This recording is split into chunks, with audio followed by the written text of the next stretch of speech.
บายดี FC ฝั่งลาวและฝั่งไทยในอเมริกาสิพาไปหาแมงย่างแม่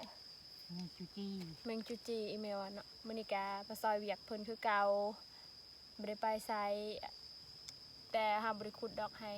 เพิ่นขุดพุ่นเฮาสิทายเพิ่นเนาะไปเบิ่งกันว่าสิได้หรือบ่นี่ใส่ในหม้อนี่แหละเพิ่นว่าบ่มีแนวใส่เนาะ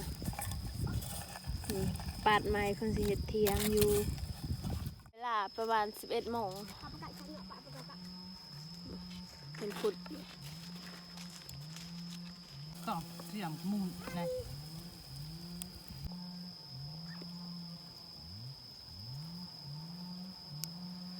วิธีเอา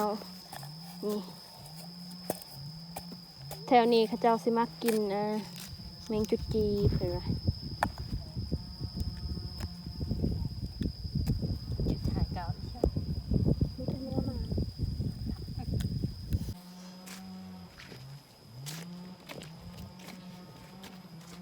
ว้ายแมงจุจีลายแถบมาดิมีแต่ตัวน้อยๆตัวใหญ่บ่มี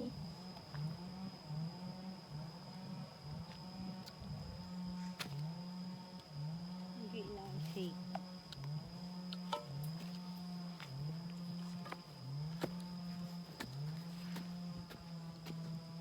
เช้าเอ็มมาตะไคร้จานละสักวันคือเยอะลูกหล่นโฉบช่องบวกสมบูรณ์ขอลายจานั่นจะไปละโฉบบูงยาวกาจ๋าจุดเนี่ยบ้าแอนได้นั่งเกือบแล้วนี่กะแอนปลาไก่นะปลาเละปลาปะนี่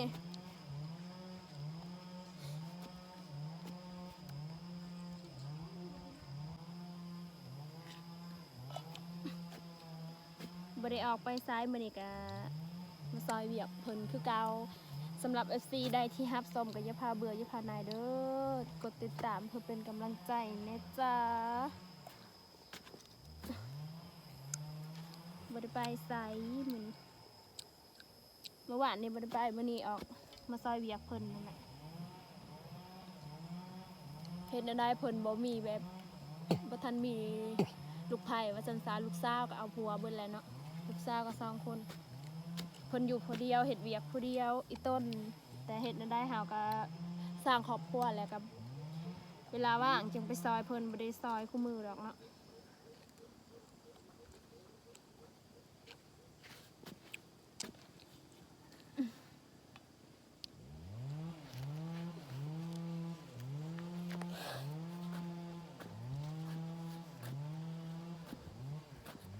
ชีวิตบ่เคยติดรู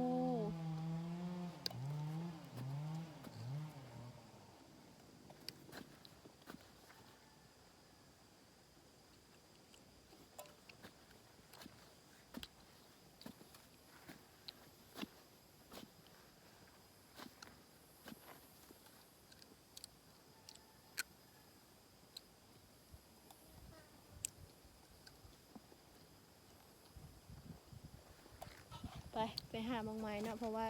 ตอนนี้ก็ได้ล่าอยู่นี่ก็คือบรรยากาศอยู่น้ำ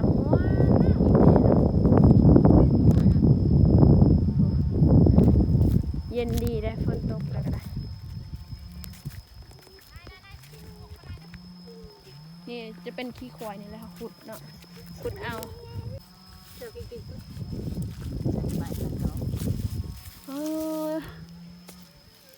มินคีมันเลยแต่สามารถกินได้พูได้ล่าอยู่นี่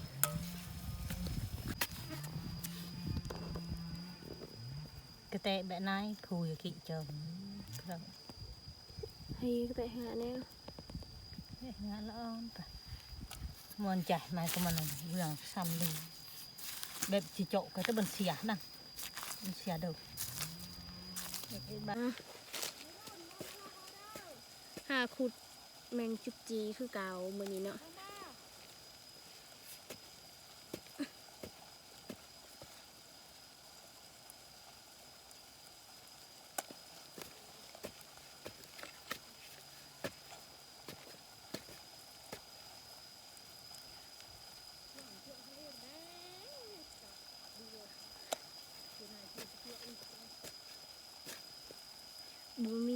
ไปนอนป่าว่าสิไปนอนป่า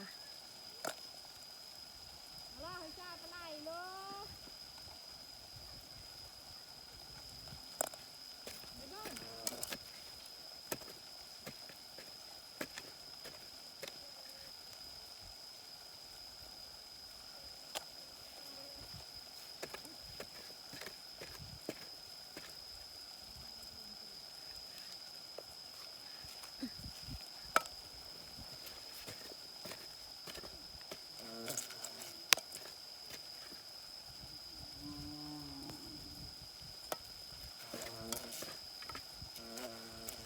นี่มีแต่ตัวใหญ่ๆนี่โบ้มันบินไปละ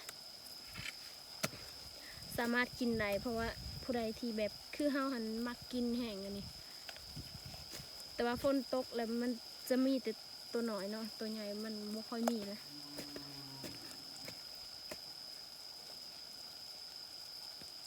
บ่ได้ออกไปทายหากินบ่ได้ออกว่าสิไปนอนป่าแต่บ่ได้ไปเนาะเพราะว่ายังคาเวียกอยู่ถ้าว่างๆสิไปนอนป่าให้สิทายให้ FC เบิ่งเด้อแต่เออ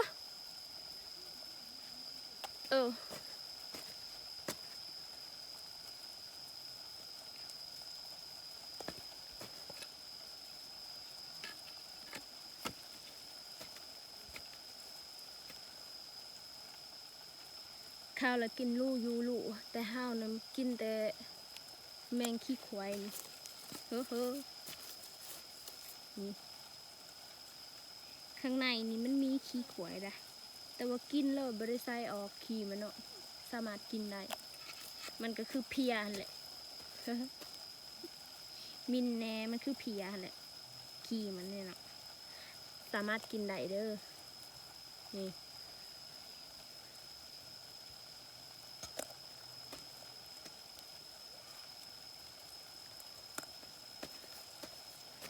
บ่มีไผจับกล่องให้เนาะมื้อนี้ก็ตั้งเอาเอง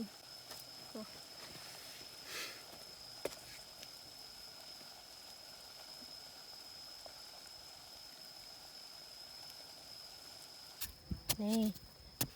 มันจะโอ้น้อยๆนี่ก็เอาได้นี่เห็นบ่นี่มันเด้ผู้ใดที่แบบมักกับมันเนาะผู้ใดบ่มักกับบ่แนะนำให้เนาะเพราะว่ามันกินขี้นะนี่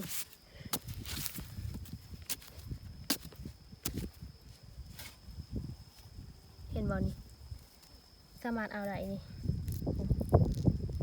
อันนี้ก็แม่นละโอ้แดดแห้งมื้อนี้เนาะเมื่อคืนนี้ก็ฝนตกแห้งพูนอนบ่ได้เนาะบ่นอนเฮาก็เปียกเบิดจนบ่ได้นอนเนาะอันนี้ก็สมาแดดแห้งนี่เหรอเบิ่งแซ่เบิ่งได้ลายอยู่มื้อนี้นี่สำหรับ FC ผู้ใดที่ติดตามแล้วก็รับชมเนาะอยากรู้ว่า FC ที่ว่ามักข่อยมักเด้อใดนี่สิมักเด้อใดบ่มีฮอด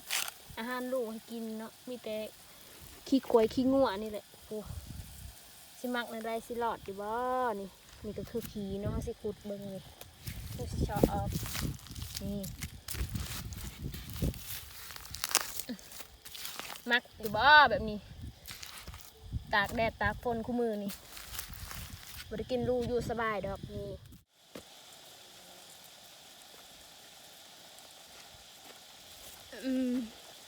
ชีวิตบ่เคยติดลูกดอกสิมักนะได้FC นี่กินแต่แมงจุจีขี้นี่อ่ะ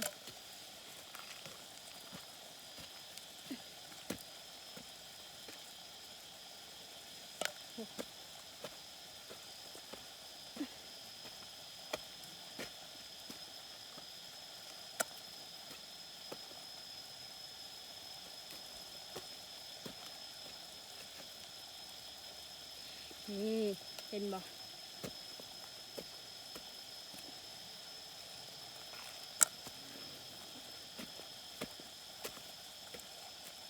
จังได้ก็ขอบใจหลายๆ FC สำหรับทุกคนเนาะที่คอยติดตามและรับชมตลอดเด้อคือดีใจแห้งเนาะที่เฮ็ดคลิปเท่าไรก็เห็น FC คอมเมนต์ว่าฮักแพงคือเก่าแบบความรู้สึกหันดีใจแล้วก็มีกำลังใจอยากเฮ็ดคลิปต่อไปเนาะคันเฮาลงคลิปแล้วบ่มียอดวิวบ่มีแบบผ ผู้ได้คอมเมนต์มาแล้วก็รู้สึกเครียดแล้วก็บ่อยากเฮ็ดคลิปน้อยใจเนาะแต่จังได้มื้อนี้ก็ขอบใจ FC หลายๆคนเนาะที่คอยซัพพอร์ตแล้วคอมเมนต์ที่เฮ็ดให้เฮามีกำลังใจเฮ็ดคลิปต่อไปเนาะนี่พักเที่ยงเนาะสิกินข้าวก็เลยหากินนี่ว่าสิให้อีเมสิถ่ายอีเมกระปบเลยบ่อยากเข้ากล้องนี่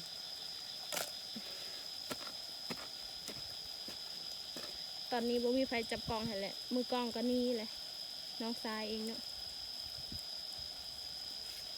ให้หม้อจับกล้องให้ผูกเห็นบ่นี่อันนี้หม้อได้จับกล้องให้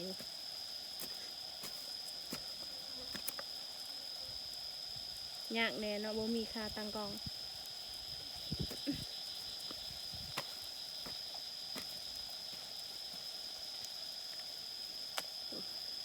ไปเดี๋ยวเราจะไปหามองไม้เนาะเพราะว่าตอนนี้ก็ได้ลายอยู่จะเนาะขุดอีกจะเนาะก็พอแล้วเพราะว่ามันได้ลายแหละนี่จะเป็นเทียงนาเขาเจ้าเนาะปู่อีเมไปทายอยู่เทียงนาไปเหอะนี่ก็ได้ลายอยู่ไปหาสิขุดยังอีกนี่ยังอีกบอลหนึ่งเนาะใครแม่เบิ่งพู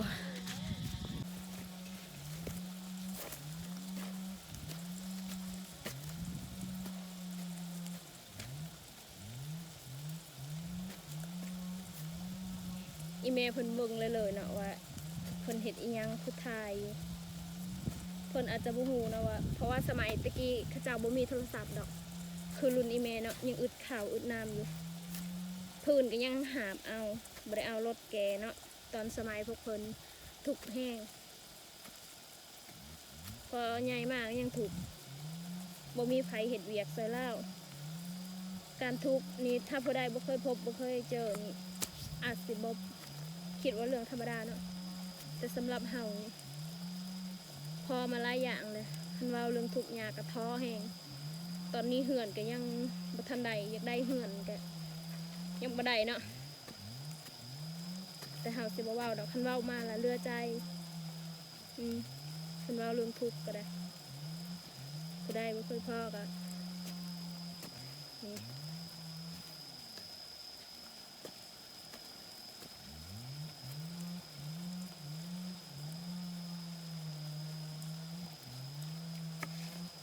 นี่เห็นปะ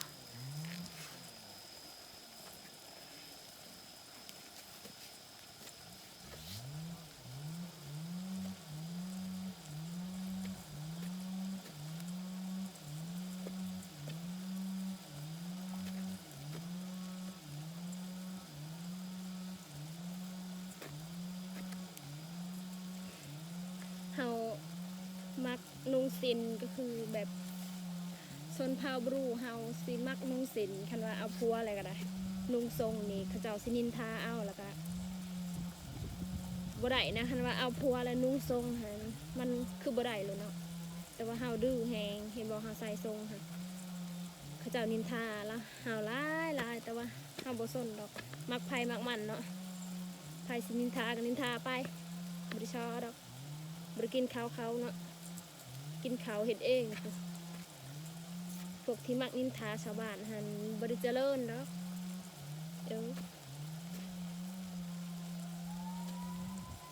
คอยมักนุ่งส่ง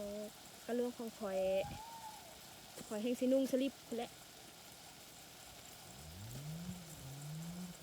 ใช้ลิปเวอร์ให้เบิ่ง หยอกนี่เห็นบ่ได้ลายนี่ใส่ในหม้อนี่แหละ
ว่าสิพอแล้วเนาะเพราะว่าได้ลายคงมาแล้วขุดอันนั้นขี้ตัวนี้แล้วก็เศร้าเลยเนาะได้ลายแล้วพอกินแล้วไปกัน4-5 คน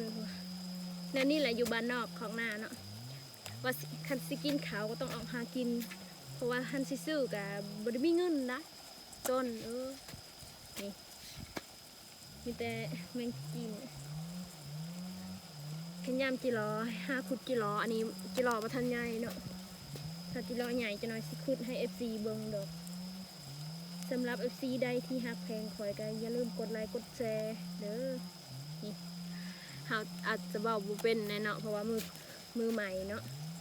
บ่ค่อยเป็นปานใดนี่แต่เฮาก็ภูมิใจตัวเองได้ที่บ่ได้อายถ่ายคลิปก็ได้เพราะว่าแถวบ้านเฮาเขาเจ้ามักบุรีนะบ่มีไผถ่ายคลิปมีแต่ข่อยกับผัวข่อยผู้เดียวเฮ็ดคลิปเนาะมักข่อยอยู่บ่แบบนี้สิกินเป็นบ่สำหรับ FC ใดก็ได้คันมักข่อยอยู่น้ำข่อยได้เฮ็ดเวียกน้ำข่อยเฮ็ดเป็นอยู่บ่นี่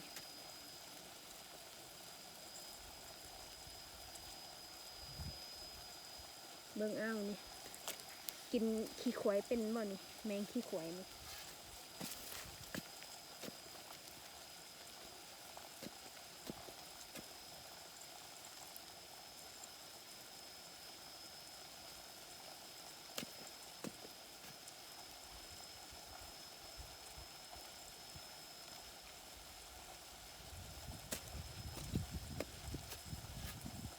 ลายแห้งขวยตัวนี้ไม่แต่ตัวใหญ่ๆเนี่ยเนาะลายอะไรตัวนี้โหยแม่กระทาอยู่ปุ๊บ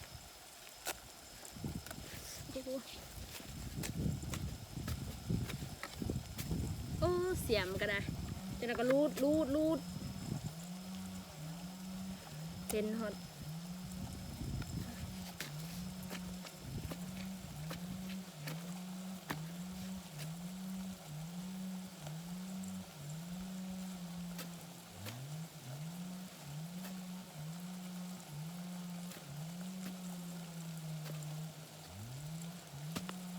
พอแล้วสำนึกก็ได้ลายอยู่พอกินเลยเดี๋ยวจะให้เบิ้ง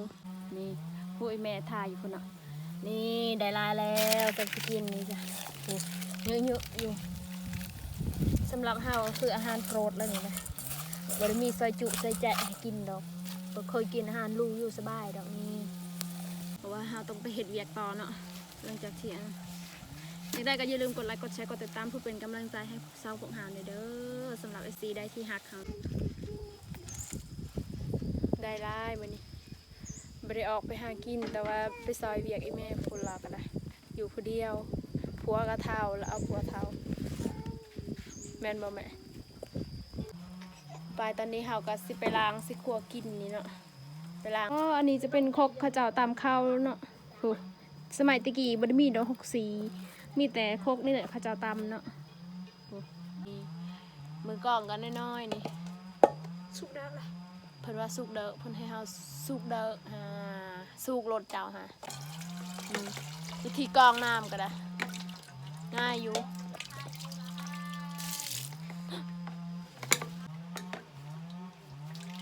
มาตอนนี้เฮาก็สิสุกนี่มันก็สบายอยู่ได้บ่ได้หนักนะเบิ่งเฮาสิเข้มสุกเองสุกฟังทุกอย่างมาอาบน้ำเด้อพี่เจเด้อกองน้ำเนาะพอเสล้างให้สีไปเสล้างก่อน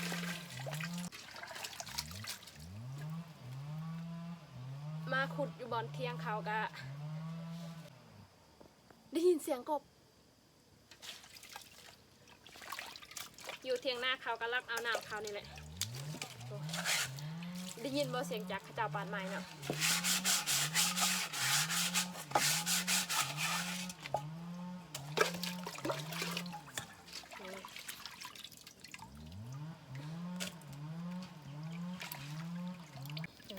สีแดงนี่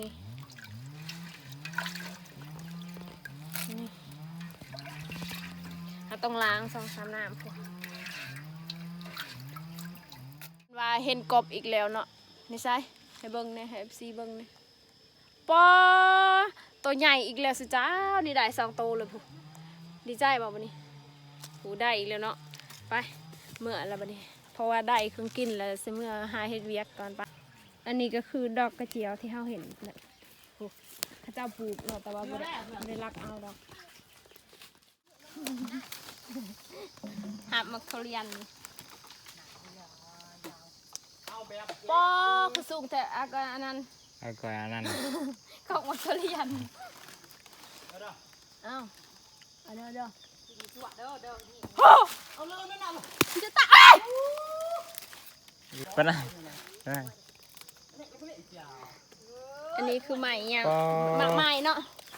มันแต่นดาดรอยปี ผลไม้ปลา หับเอาอย่าคือหับทุเรียนพร้อมมันสิแตกคันบ่หับ คือมาเก็บมาผลไม้ปลาโคตรหวานรสชาติ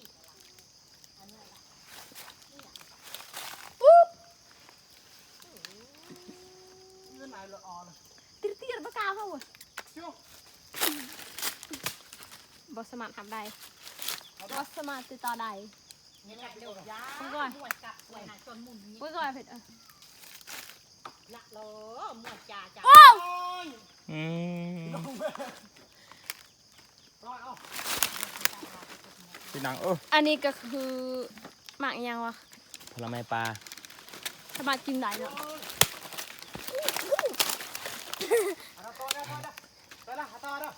ปลาเด้อ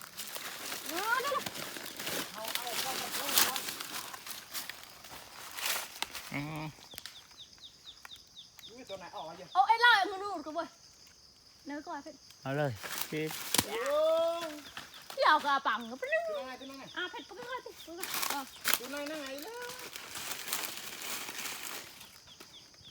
็ปล่อยจ้ะอยากอ่ะ เจ็บ ตั้งน้อย เอาเลย เผ็ดกระกลมแล้วไปพอดีมูดเตียบเลยอันนี้มันขาวเตียบ